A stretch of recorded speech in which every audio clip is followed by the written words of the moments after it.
আমি যদি দেবী হই, যদি দেবী হই। বাংলা সিনেমাকে এক অনন্য মাত্রায় নিয়ে যাওয়ার পেছনে যে মানুষটি সবচেয়ে ভালোভাবে অবদান রেখেছে তিনি আর কেউ নন, তিনি হলেন জনপ্রিয় পরিচালক সত্যজিৎ রায়। সাহিত্যিক, নির্মাতা, শিল্পী, সাংস্কৃতিক ব্যক্তিত্ব, এরকম বহু পরিচয়ে যাকে ডাকা হয়।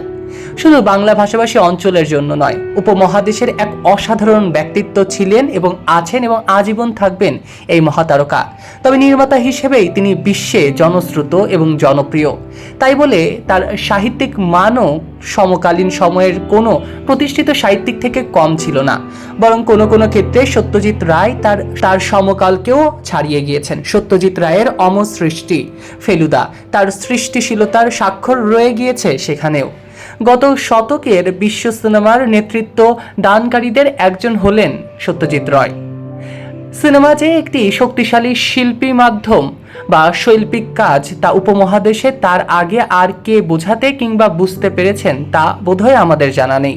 1992 সালের 23 এপ্রিল মৃত্যুবরণ করেন চলচ্চিত্রের এই স্বপ্নগ্রস্ত মানুষটি। মৃত্যুদিনে তাকে একরাশ শ্রদ্ধা। 1921 সালের 2রা মে কলকাতায় জন্মগ্রহণ করেন এই কালজয়ী নির্মাতা। তার পৈতৃক বাড়ি বাংলাদেশের কিশোরগঞ্জে।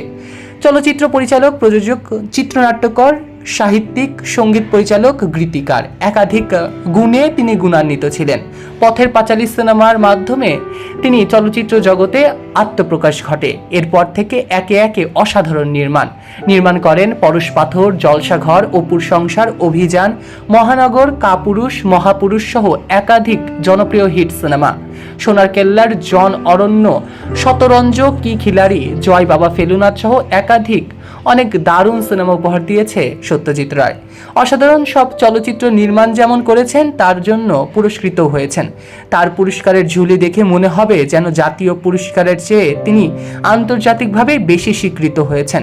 আজীবন সম্মানস্বরূপ একাডেমি পুরস্কার, অস্কার অর্জন করেছিলেন এই বিখ্যাত পরিচালক। এছাড়াও অক্সফোর্ড বিশ্ববিদ্যালয়ের সাম্মানিক ডক্টরেট ডিগ্রিও পেয়েছিলেন তিনি, যা তার আগে একমাত্র মহান নির্মাতা এবং অভিনেতা চার্লি চ্যাপলিনই পেয়েছিলেন। এদিকে ফ্রান্সের সরকার 1987 সালে তাকে সে দেশের বিশেষ সম্মানসূচক পুরস্কার লেজিও d'Honneur প্রদান করেন। 1985 সালে অর্জন করেন ভারতের সর্বোচ্চ চলচ্চিত্র পুরস্কার দাদাসাহেব ফালকে। মৃত্যুর কিছুদিন পূর্বেই ভারত সরকার তাকে প্রদান করেন দেশের সর্বোচ্চ অসামরিক সম্মান ভারত রত্ন।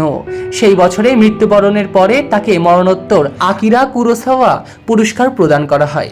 এই সমস্ত পুরস্কারের ভারে এখনও চিরসমাদৃত জনপ্রিয় নির্মাতা সত্যজিৎ রায়। আজীবন তিনি আমাদের মাঝে বেঁচে থাকবে তার কাজটি। মৃত্যুদিনে কালজয়ী এই নির্মাতার জন্য রইল একরাশ ভালোবাসা এবং চিরশ্রদ্ধা। সৈকত আহমেদ নূর, সেলিব্রিটি লাইফলাইন।